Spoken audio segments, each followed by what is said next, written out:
Welcome to the show, ladies and gentlemen. Family, how's everybody doing out there in YouTube land and Facebook land? Uh, Everyone. yeah. I'm Justin. This is Pansy. It's the Friends with Benefits podcast, episode 33. And I do want to put it out there. I really do appreciate those who are supporting us and for coming in here and taking part. Even those of you who are just kind of watching the shows, we really appreciate you guys.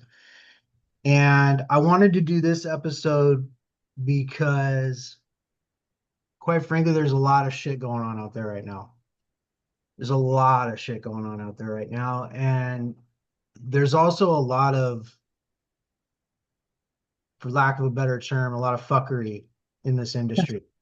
There you go, swearing again, Justin. I know, excuse my French. Dang it. Excuse my French. But there's a lot of shadiness out there. If you go, we're going to be talking about business credit, business funding. And Uh, the if you go on YouTube or go on, not YouTube, well, go on YouTube, but if you go on Google and you type business credit,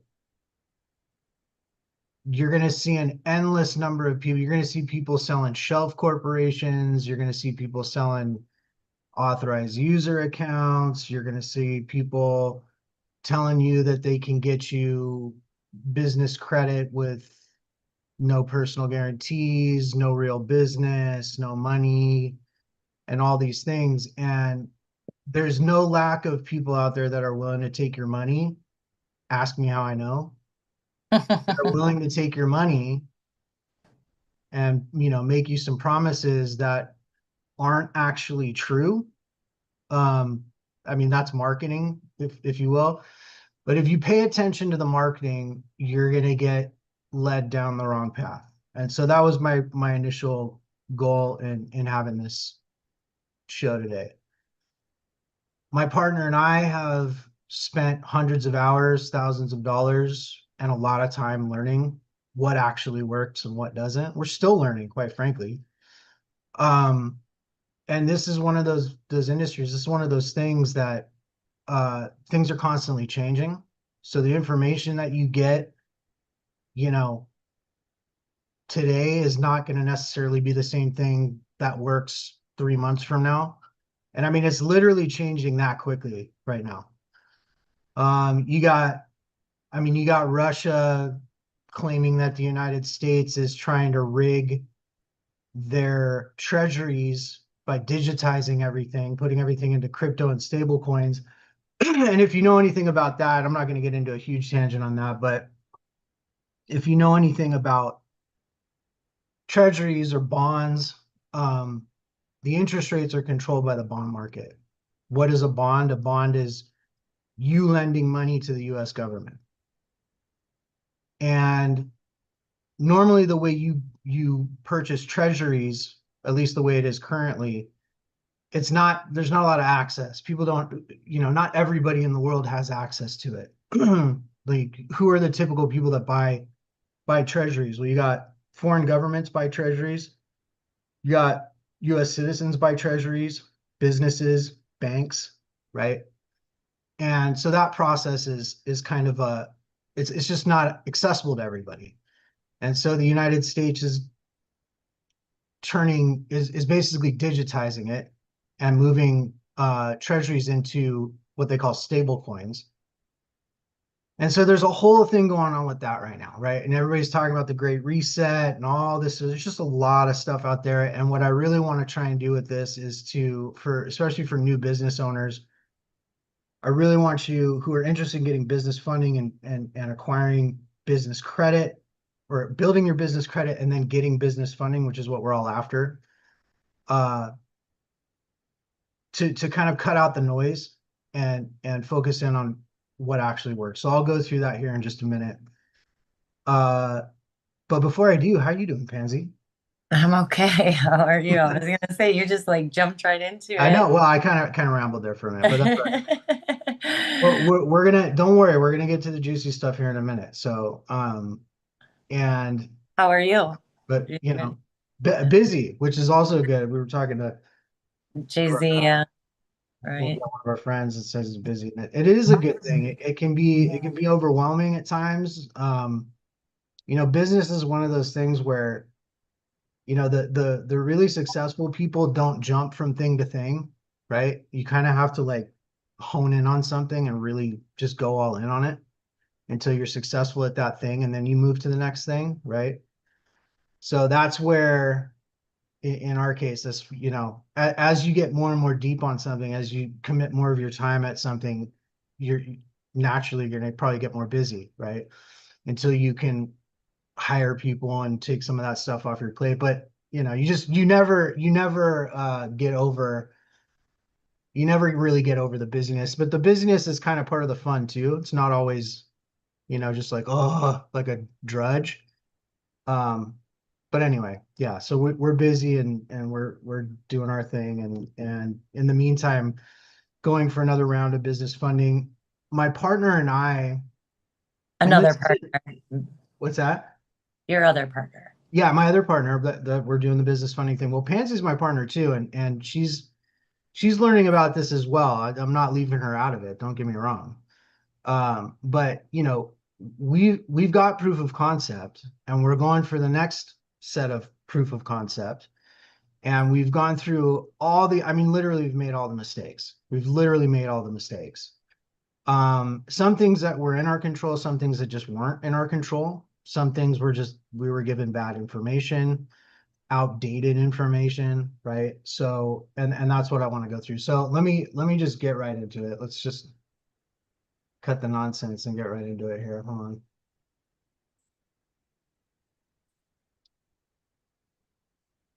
You have to bear with me a second. I got to turn on this presentation here. My favorite part, Your presentation. favorite part.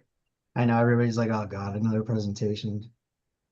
This will be useful though, right? You're Yeah, gonna talk yeah. about some of the mistakes you guys made. Oh yeah, yeah, yeah. We'll talk about some of that, and I'll field questions too. If people have questions, feel free to And ask me. yeah, feel free to raise your hand, anyone that's joining us in the Zoom, and ask questions. Yeah, just a little Zoom dealio out of the way. All right, so the lies you've been told about business credit and business funding. So let's get something out of the way really quick. What is business credit? Like, what is it? And a lot of people, including myself, confuse this a lot. Business credit is your report, is your business credit report that the business credit bureaus, business credit agencies put together about you and your business. Actually, about your business, but you're in there. So that's what business credit is. Business funding is what we're all after. So that's the distinction. So the first thing is to make sure you get that distinction. So when we talk about business credit, I want to start with personal credit, and you'll understand this. You'll understand why here in just a minute. Your personal credit, before you turn 18, you really don't have to do much. You have the banks and you know, furnishers. They call them furnishers. A bank is essentially a furnisher. They furnish information about you, right? Maybe you took a job when you were 16. Maybe maybe you were put on your dad's credit card, whatever. Maybe you purchased a car. All of that information gets furnished about you to the credit bureaus, TransUnion, Equifax, Experian. There are others, but those are the big three ones.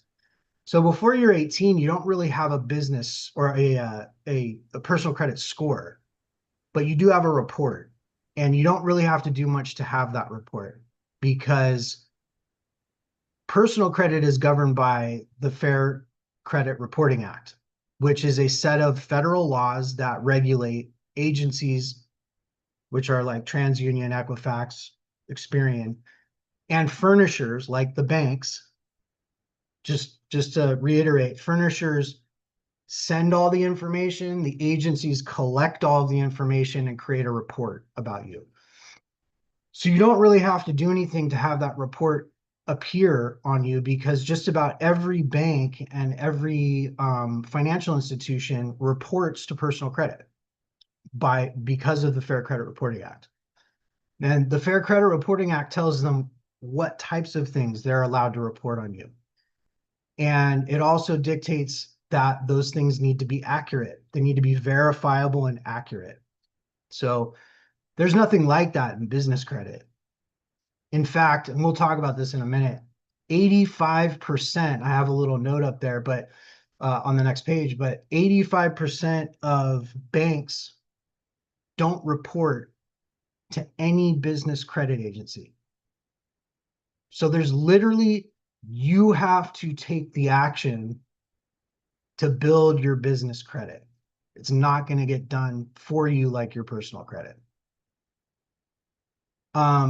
When you look at your personal credit, there's a range. You have a score range, and that's what I kind of wrote down here towards the bottom.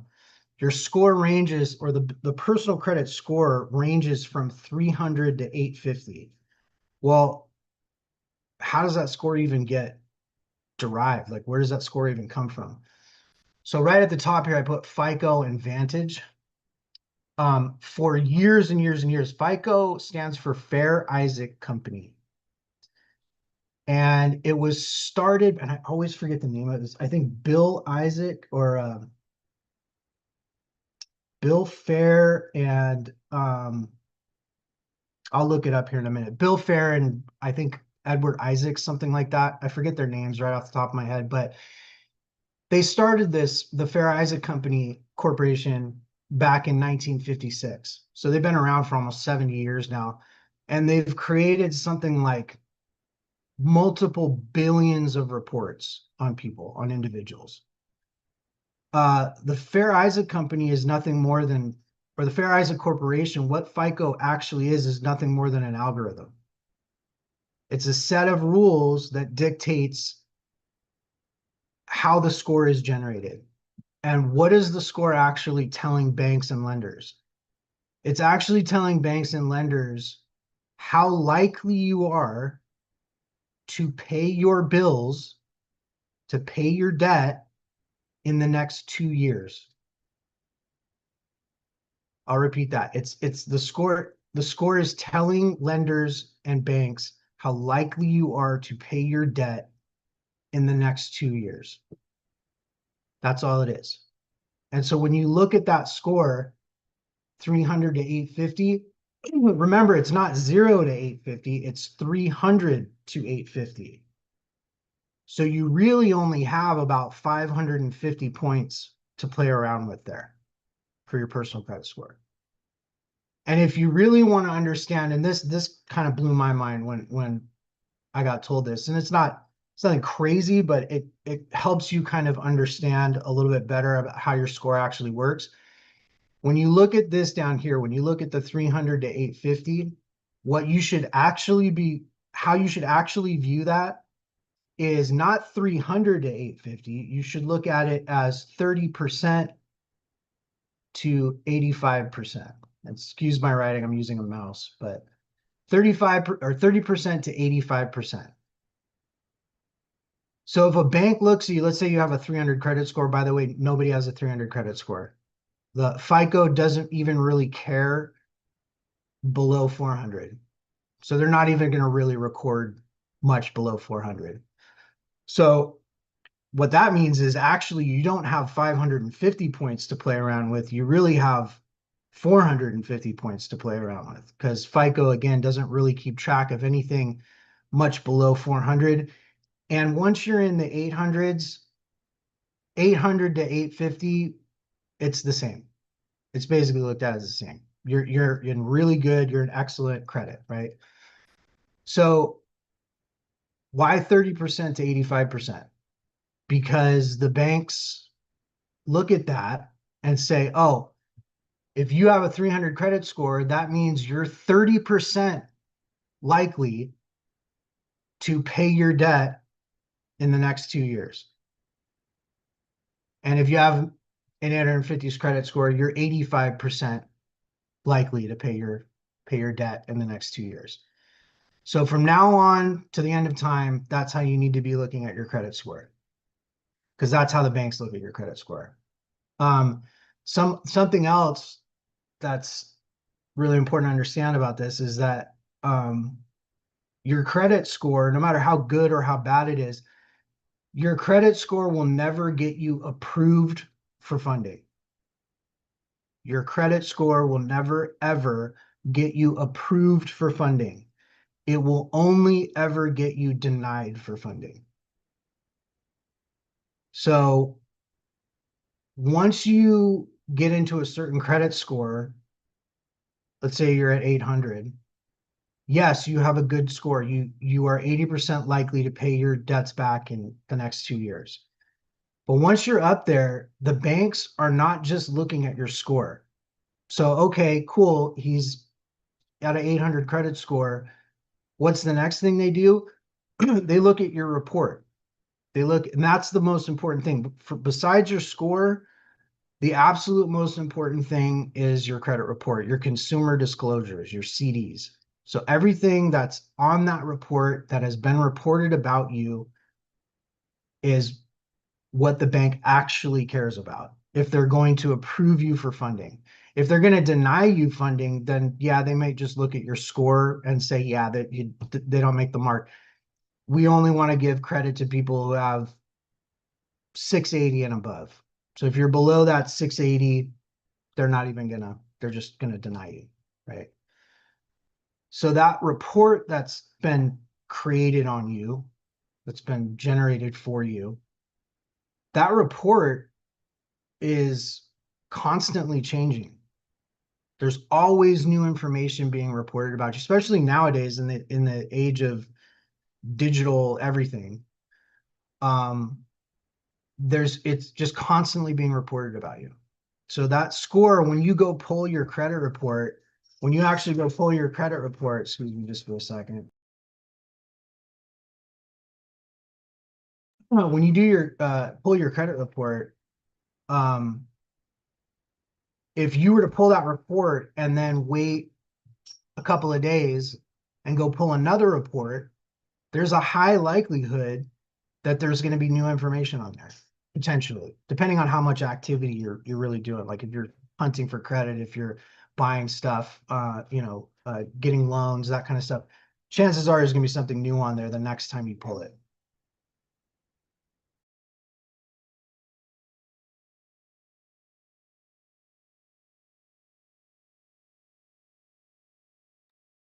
So anyway, and then if we look at your personal credit report or your personal credit score, what are the factors that actually determine your score?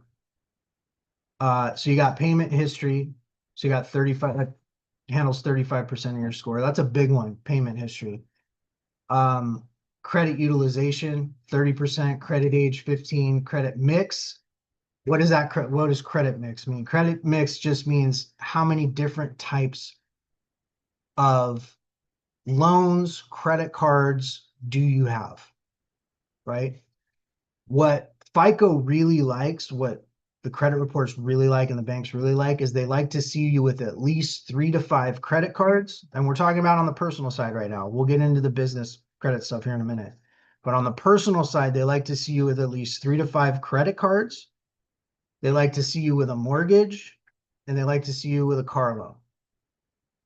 In fact, now car loans and mortgages affect your score, but nothing affects your score more than credit cards do.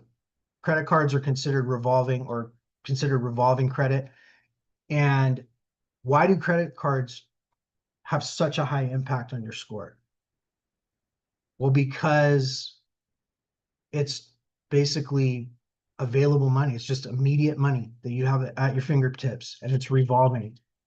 And they know that most people, they can make, within a certain degree of accuracy, they can predict how likely you are to pay your debts back and how likely it is you're in some kind of financial distress by how you're using your credit cards. So that's why credit cards play such a huge role on your credit score. In fact, you'll never get to an 800 credit score or higher if you only have a couple of credit cards. So if you only have like one or two credit cards, that's fine. There's nothing wrong with that. But if you're trying to get into the 800s, even if you get a mortgage and a car loan, you'll never get to that 800 credit score. The FICO algorithm wants to see you with at least 3 to 5 credit cards. So let's look at this. 35% of your score is dealt with by payment history. 30% is dealt with by utilization. What is utilization? That means how much available credit do you have? So let's say you get a credit card for 10 grand and you spend 5 grand on that credit card. And now you're carrying a balance for 5 grand on that credit card. You've utilized 50% of that card. So if you go look at your report, it'll say your credit utilization is at 50%. Let's just say you only had one credit card, right? And you used 5 grand out of that 10 grand. Your credit utilization would be at 50%. Now, as you get more and more credit cards, let's say you have 3 credit cards, 2 of them are at 0, you're not really using, or you haven't spent up the balance, and you still have that one card that's at 50%. Well, your utilization would be, I'd have to run the math on that, but your utilization would go down slightly, right? Because now you got 3 cards and they got to run the average across those 3 cards. So it'd be something like 20%, 25%, something like that.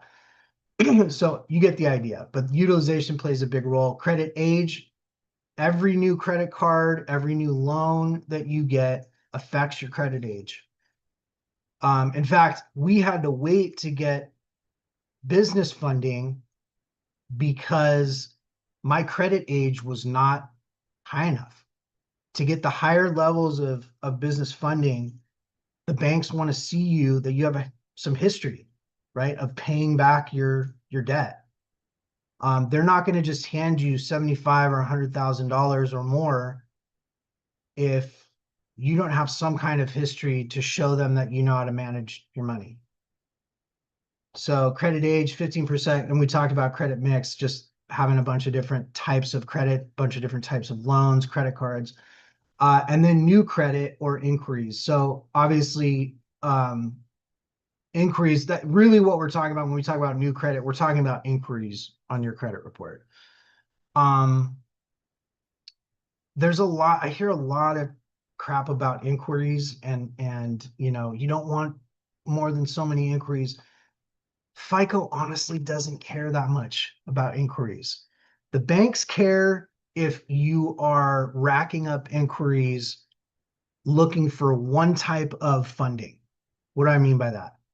If you're going out and you're trying to get credit cards, and that's all you're trying to get, you're just trying to get some credit cards, and you start racking up a bunch of inquiries from a bunch of different banks specifically for credit cards, that's where the FICO score starts to get hit. But if you're going and getting inquiries, let's say one day you go to the bank and you want to get a credit card. So that's one inquiry. And then the next day you go to the car dealership and you're trying to get a car loan. That's 2 inquiries. And then the next day you go and apply for a mortgage. That's 3 inquiries. Well, FICO really only cares about that one inquiry for your credit card because you're not what they call shopping for credit, right? Shopping for credit is when you're going for one specific type of funding or one specific type of credit, and that has more of it. Let's just say it has more of a dramatic impact on your score, as opposed to going for different types. So you're spreading those inquiries out across different credit types or different credit categories, if you will. So I hope that all makes sense. I know it's a lot, but what you really just need to understand is, and as we get into this a little bit further, is personal credit, especially when you're a new business, is more important than just about anything else. Unless you have a business that's doing high 6 figures, high 7 figures, they're going to look at your personal credit. And that's one of the first big lies you hear about business funding and business credit. You hear people say, oh, we can get you business funding. You don't need a personal guarantee. And while technically that's true, the kind of credit you're going to get without a personal guarantee is basically useless. It's the kind of stuff like, think vendor cards like Staples or Uline or stuff like that, that you can only use in those stores that are overpriced anyways, and you probably wouldn't shop there anyways. You can't use them anywhere else, and they're basically worthless. So, but until your business has been around for a number of years and you're doing a certain amount of income and you can show tax returns and all of those things, they're going to expect a personal guarantee. That's all there is to it. So, and that was one of the first things actually in this process that we've been going through. That was one of the first big kind of aha moments that we had. It's like, oh, okay. So actually your personal credit really does matter. And that's why anybody who's doing this or is helping you with this, anybody that's going to take your money to help you get business credit and business funding, build your business credit and get you business funding, is going to start by looking at your personal credit, and then they're going to look at how your business is structured. We'll talk about that here in a second. And as I go through this, I hope you guys understand, like, nobody talks about this stuff, rarely, because it's not sexy. It doesn't look good on marketing. And it's the stuff you learn after you've spent a lot of money and a lot of time. So I hope you guys understand how valuable this is, what I'm sharing for you. In fact, when I edit this video and put it up, some of this stuff I'm not even going to put up there because, quite frankly, I want to give value to the people that are here right now, and the people that are going to watch this after the fact. I'll still put some, a good portion of this stuff up, but there's certain things on here that I'm just not going to share because we've spent way too much money and way too much time to just give it all away for free. But for those of you who are here right now, I want to make sure I give you guys the value. So, okay, so we talked about the personal credit requirements, and you can look at this, you can screenshot this if you want, but if you want to get the best possible results, either you, your business partner, or even your CTO, their personal credit is going to need to look something like this. And remember, I'm saying for the best possible results of getting business funding. In fact, most companies that are going to get you higher limits through their relationships are going to want you to look something like this, for at least for the first round. And that, when we talk about first or stage one funding, we're talking about brand new business or very new business. You don't have a lot of income or no income. And, your LLC is under a year old, stuff like that. You're gonna have to look like this. Your personal credit is gonna have to look something like this. Do you have to have a perfect personal credit profile to get business funding? No, you don't. But if you want to get the higher limits and you want to get the best results, this is what you're going to have to look like. And this is one of the other bits here that's really useful to know, is that even if you're the business owner, it's your business, and your personal credit is shot, well, guess what? You can bring on a CTO. You can bring on a CTO, somebody who's got good personal credit, and you can leverage their personal credit for the business. Perfectly legal, right? And that's just a little hack, just so you know. Obviously, the best way to go about it, if you're a brand new business owner, it is to get your personal credit worked on. My partner and I, we're not doing credit repair. Credit repair is just one of those things that requires a lot of attention, and it's something that you have to do and pay attention to it, and you got to be consistent with it. And if I'm going to make any recommendation for those of you who don't have the best credit scores, the best personal credit scores, hire a reputable, and if you don't know anybody who's reputable, I'll be happy to refer you guys to someone that I trust. There's actually a couple individuals that I trust to do it and do it the right way. and not do it in a way that's, just going to take your money, because there's a lot of those out there. There's a lot. The credit repair space is just, it's kind of scummy, to be honest. They're not incentivized to fix your credit. What they're incentivized to do is keep you on the hook month after month, so they keep getting monthly payments from you.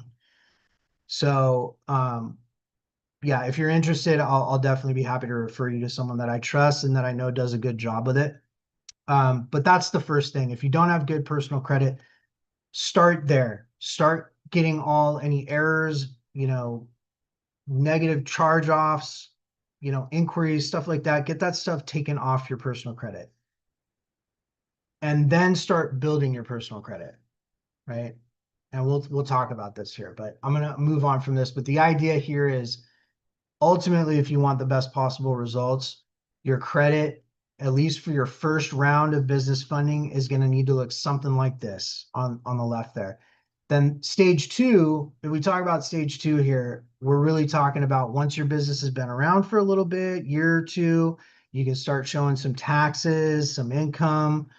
That's when you ratchet it up and you go for the really high levels of funding, 250, 300, 400,000 and more, right? That's when you start getting the things like lines of credit, right? From the banks. And it's the next level, right? But to get there, you got to go through you got to put a little bit of work into it and then graduate into stage two. And at stage two, you can see there's, as far as the score is concerned, there's not much difference there. You're at 720. Most of this stuff is basically the same, right? But what starts to matter now is down here under the business section. 2 years or more of business tax returns, 3 months to 6 months of bank statements, minimum revenue requirements, right? So that's when you start running into this, right? When you want to get to that next level and the higher tiers of business funding. And it just takes a little bit of time. There's levels to this game, don't get me wrong. But there's a right way and a wrong way to do it. And trust me, we've learned the wrong way to do it. Okay, so let's talk about business credit.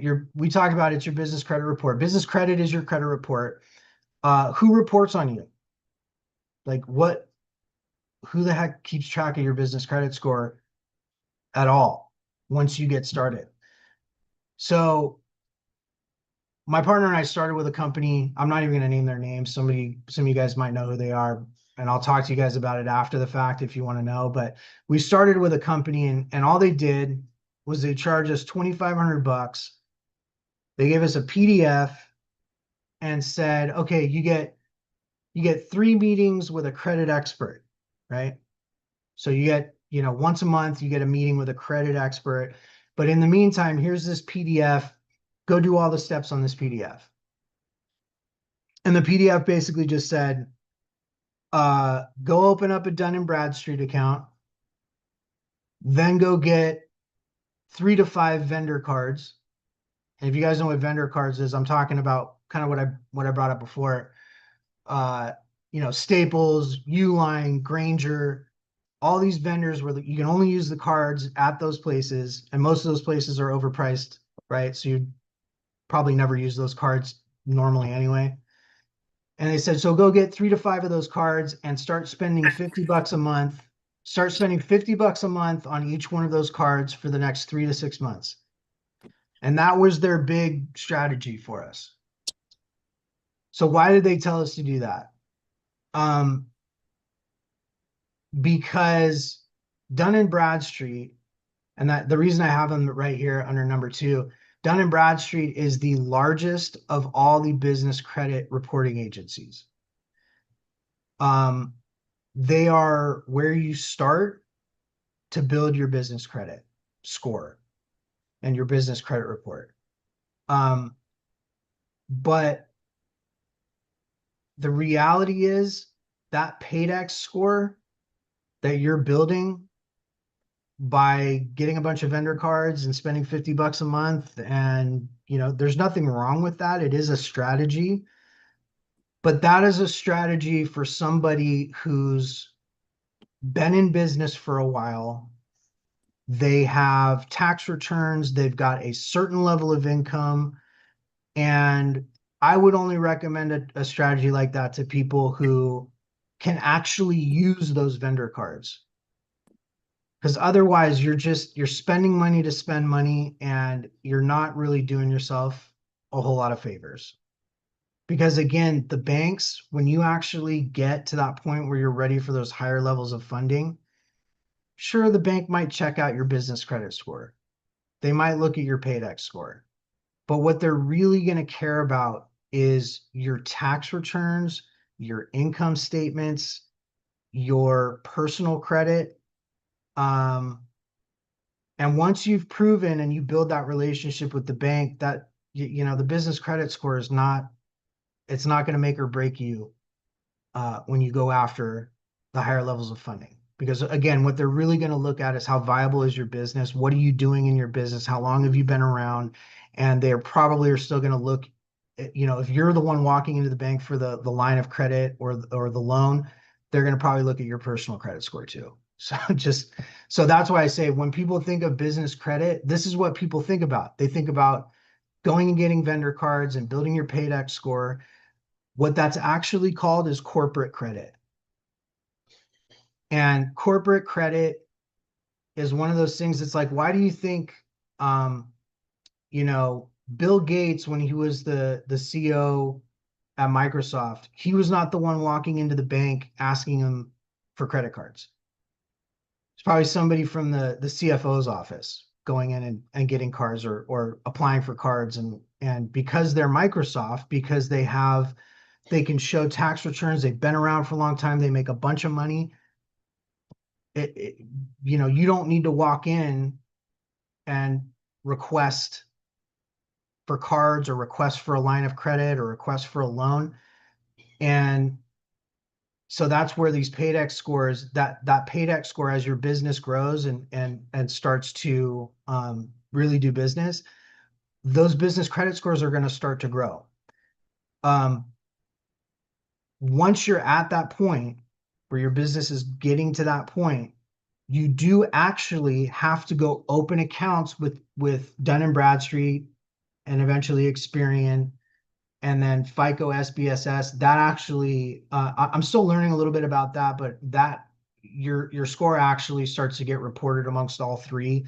Once you have Paydex and Experian, like they all kind of start reporting to each other, sort of the same way the other agencies do it. Like you're going to have a report in all three of those agencies. But you do have to intentionally go open up those accounts. But guess what? You can open them up for free. You don't have to pay for it. I don't have to pay to go open up a Dun & Bradstreet account for my business. I don't have to pay to have Experian have an account for my business, right? So again, like corporate credit, doing the corporate credit play, there's nothing wrong with it. It is a strategy. It will help you build your paydex score. But again, that paydex score is not going to do you any favors when you're going into the bank trying to get the higher lines of credit and funding anyway. Because they're really going to care mostly about what your business is actually doing, not just about a paydex score. And for those who got, like us, that paid $2,500 and got a PDF and we're told to do all this stuff, the only accounts or the only credit that we could get using purely our paydex score, again, were accounts or were cards that were useless.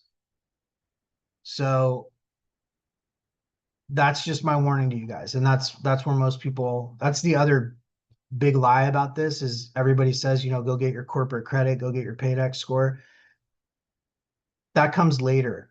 Paydex scores and all that stuff, especially for new business owners and people who are just getting into this, the paydex score stuff only matters later on. So the other thing about business credit is they're not governed by a Fair Credit Reporting Act. And I told you 85% of banks that issue business funding never report to business credit anyway.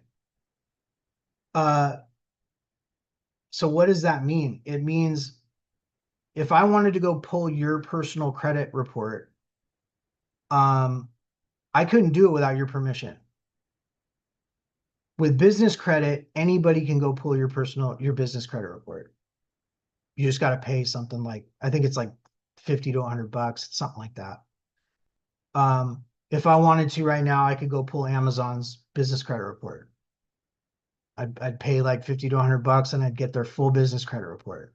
So there's nothing protecting your business on the business side. There's nothing protecting your business credit from any federal laws. I had a friend of mine that basically says, you're in business, nobody gives a shit. And that's honestly is the truth. That's just like, you have no rights, essentially. You do, I shouldn't say that. You do have rights, but as a business, there's actually, there are laws that, that govern business, and business practices. But as far as business credit is concerned, anyone and anyone can go get your business credit score. So again, the business credit score lets creditors know the likelihood of you paying your bills on time. Same idea within the next, I believe on the business credit side, it is within the next year to 2 years. Don't quote me on that. But again, it's just letting them know how likely you are to pay your bills on time. But the business credit score, again, doesn't really start to matter until you've been around for a while and you're doing a certain amount of income and you can show taxes. So the most important thing, like everybody talks about, it's like you hear, I'm going to get you business credit without personal guarantee. You don't have to have you don't have to really have a business. You don't have to have any income. Can you get business funding without a personal guarantee? Yes. Can you get business funding with a brand new business that has no income? Yes. Can you get business funding if you have no tax returns? Yes. Can you get business funding if you have suboptimal credit? Yes. You just can't do all of it at the same time. All of those things cannot be true at the same time. And the reality is, if you don't have a decent personal credit score, especially in the beginning, you're not going to get either you're not going to get the amount you want, or you're not going to get the terms you want. Something like that is going to happen, almost guaranteed. So at the very bottom there, number 8, I put, what's the most important thing you need to start building business credit? You need a business, which I hope would be obvious, but you need a business. And so for people telling you that they can get you business funding without a business, run for the hills. And I would even run for the hills for the ones that are telling you they can get you business funding without a personal guarantee, or, without showing anything, with bad personal credit. Just don't do it, because you're not going to get the results you want. All right, let's talk about the lies a little bit more here. And I talked about this when we first started, but if you go on Google and you type the word business credit, you're going to see a bunch of stuff. A bunch of companies claiming you can do all these things. I think we've beat that horse at this point. But if you guys have any questions about that, hit me up. You can raise your hands and I'll be happy to answer questions about that. But I think that's pretty straightforward. So again, yeah, you can get business funding with a new business, with no income, with bad personal credit, with no tax returns, but all those can't be true at the same time. And I would even argue that 1 or 2 of those things can't be true at the same time, especially if you want good results. All right, so the truth, you need a business and you need it structured the right way. You're going to need to give a personal guarantee, especially if you're a new business owner, or your business is relatively new, or you're not doing a bunch of income. You will need good personal credit, and you will need a plan and a sequence when you go after credit. And we can talk about that if you want, but the plan is, once you've looked at your business and you've ensured, you got a business phone number, you got a business email, there are a number of things to look at for your business structure. And I'm not going to go into the weeds on that right now, but once you've looked at your business and you've looked at your personal credit and those things look good, you're going to need to plan it out. In fact, most people, are going to already have some relationships with banks. Maybe your business is, you already have a Chase bank account, for example. Maybe you already have a PNC bank account or a Wells Fargo bank account. Maybe you already have American Express cards. So it's important to look at what relationships you already have, if any. And if you don't have any relationships, that's where, folks like our partners and their relationships can be leveraged to get you your foot in the door and get you actual results without having to spend a lot of time building a relationship. Like for Chase, just to give you an example, if you want to go after Chase credit cards, high level or high limit credit cards, you need to have a bank account with Chase. Your business needs to have a bank account with Chase. And ideally, you want to deposit, I've seen people get high limit credit cards from Chase without having to deposit 10,000. But, if you have it, putting more money into that bank account at Chase is only going to help you. Do you need 10 grand in the bank account? No, you don't, but it can only help you. But they want to see you've been doing business, or that you have an account with them, or you have a relationship with them, before they're going to just start handing you the high yield or high limit credit cards. And so that's when we talk about a plan.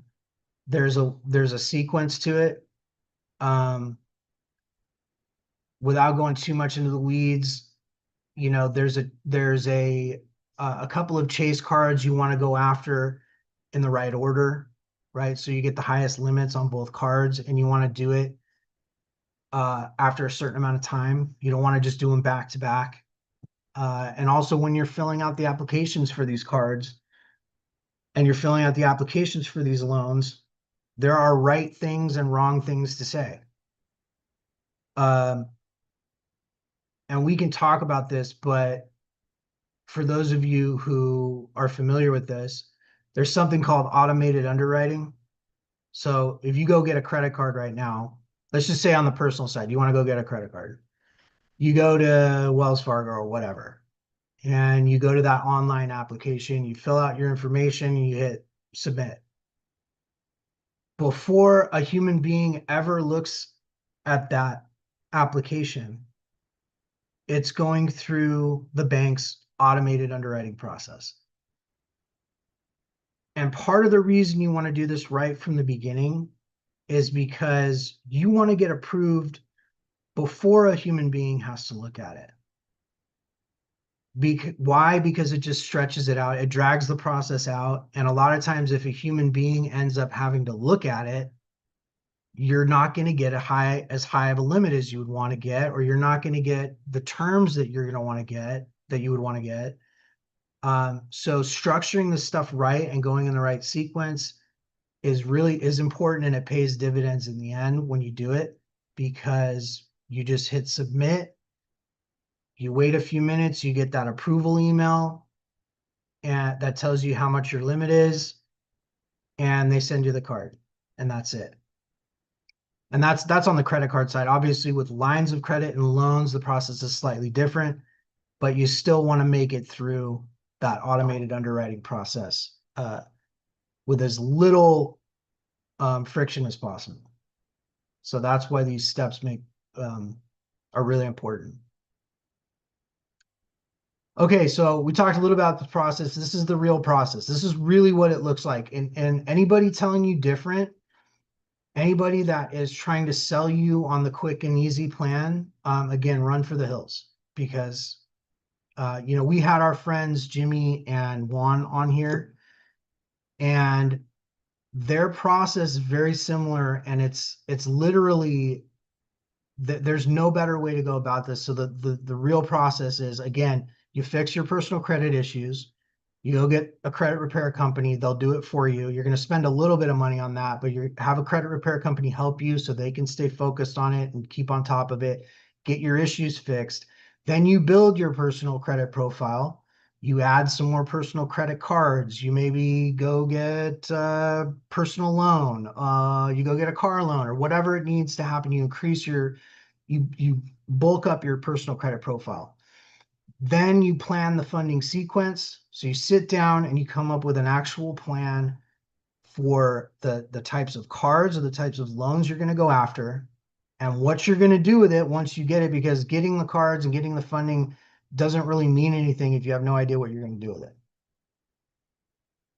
Then the next step, go get those 0% credit cards. Honestly, of all the different types of funding out there, and if you guys haven't watched, go watch the Hell video yeah.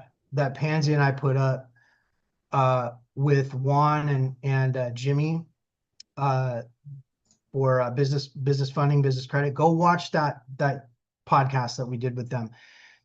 I 100% agree with them. The 0% credit cards, the high limit credit cards, absolutely one of the best funding mechanisms out there. I mean, even though it says 0%, you're still paying a little bit. The bank is going to get its money no matter what. Just put it that way. You're still going to be paying the bank 1 to 2%. I think on average it's 2 to 3%. How are they getting that 2 to 3% from you? Well, it's your minimum payments.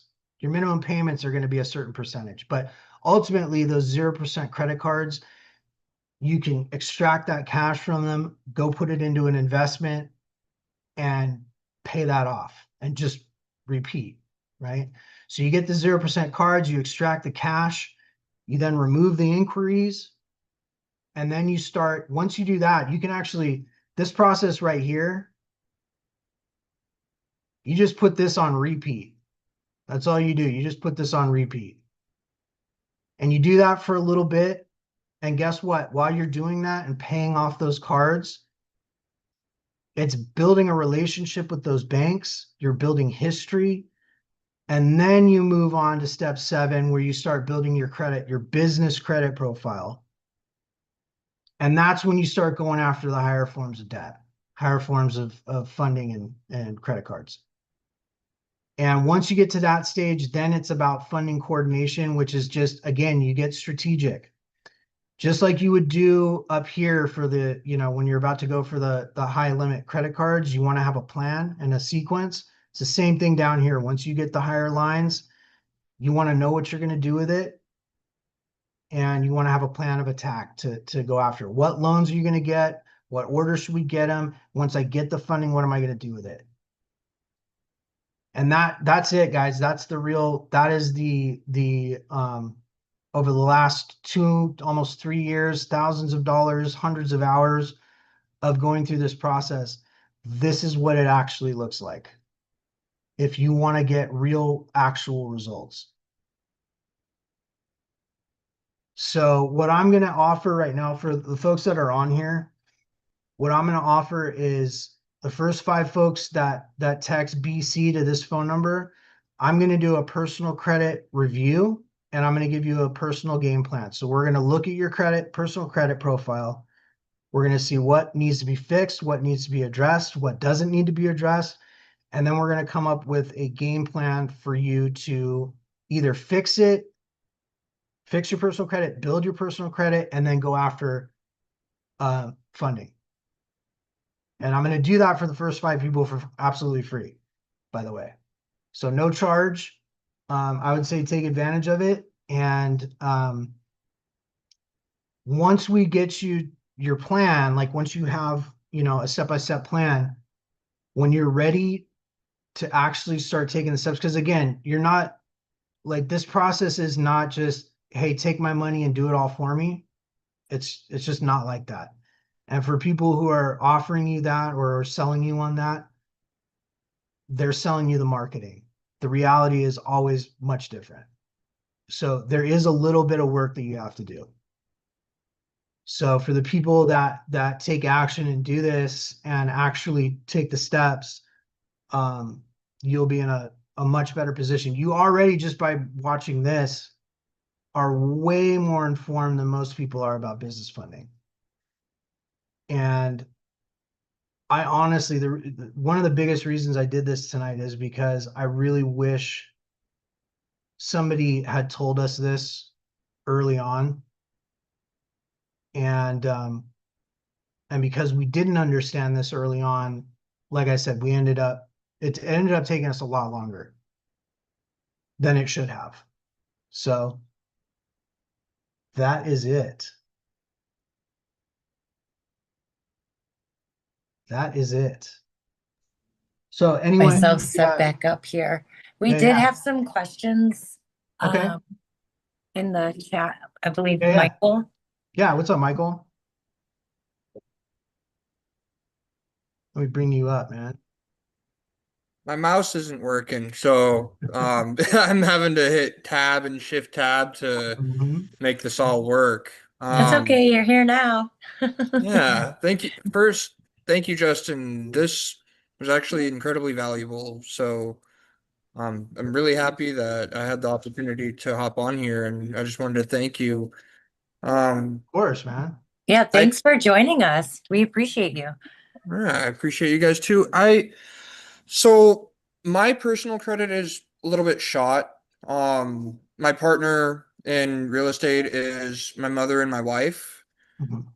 My mother is working on building back her credit after taking out some loans, but she is able to get loans from Stripe because of the amount of volume that she processes through there. And Mhm. so I guess my first question would be if we were to get set up correctly and she were to take a loan from Stripe for, whatever amount, I think the max she can take out is like 60,000. And Mhm. we were to put it into a business bank account and hold it there for a while. Would Mhm. that be something that you would recommend that would be beneficial to her or not a good idea?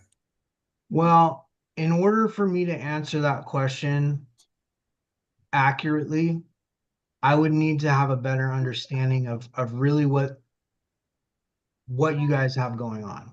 Does that make sense? Because again, the strategy, the sequence and the strategy that would make sense for you guys. Look, there's nothing wrong with like, putting a bunch of money into a bank account to build a relationship with a bank so that you can then go after funding through that bank. But it doesn't make sense to me for you to pull out a loan from Stripe where you're going to be paying interest to put it into just a bank account, right? Yeah. What you'd It, really want to do is like you'd really want to strategize here. You'd want to say like, look, if I can get $60,000, let's put 50 into a real estate investment, and then let's put 10 into the bank and At start least you're let getting that some money kind of seed. return on your Yeah, investment there. yeah, yeah. It doesn't make sense to just pull money out of Stripe and put it into a bank account.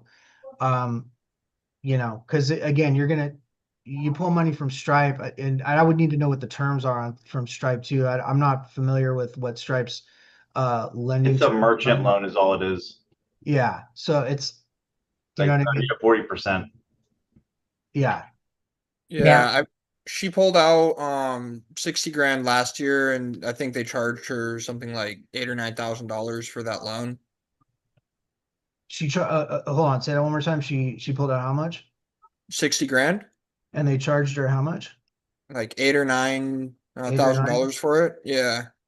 Bet you it was 9. Yeah, it's 15%. Okay. It's probably more than that. I'd have to look again. I'd have to look at the terms.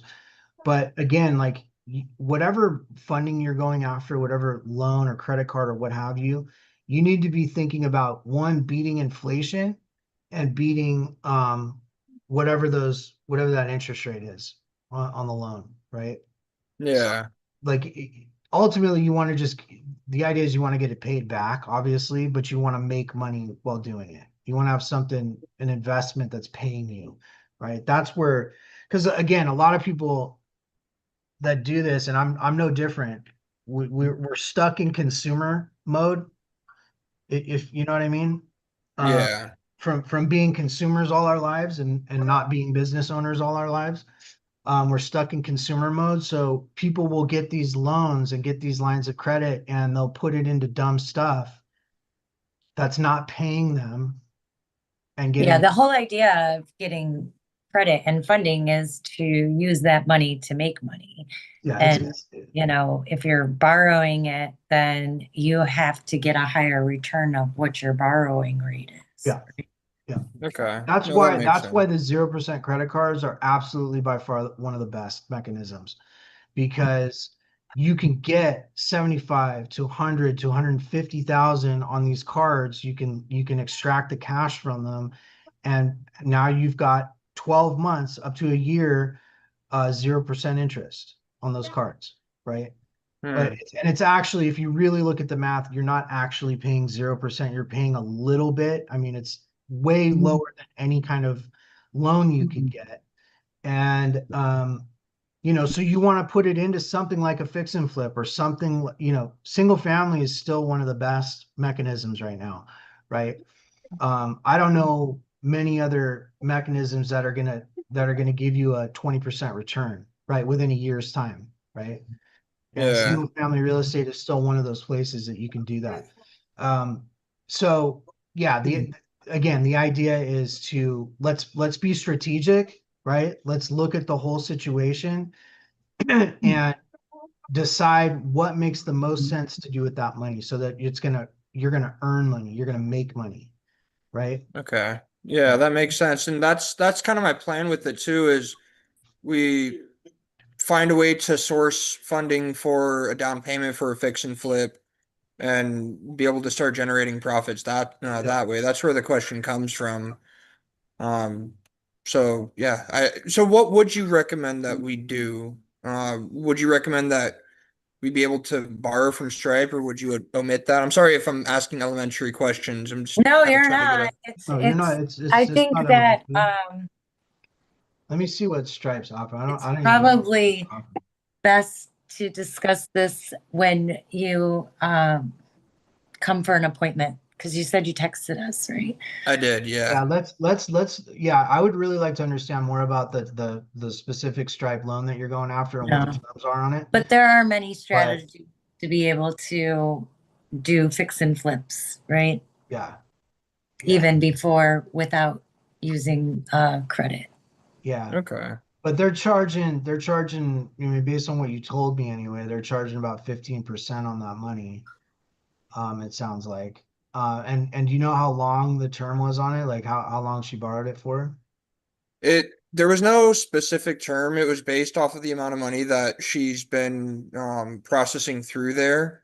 And so they said, well, you processed this amount over 12 months, so you qualify for this. And then they took a percentage out of all the money that she processed until it's paid down.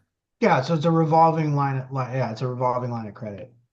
Um, so yeah, I would need to know the interest rate and the length of time, but it sounds like uh if I'm looking at this right, so they give you, what does it say? Hold on a second, let me look at this. Stripe Capital Loans.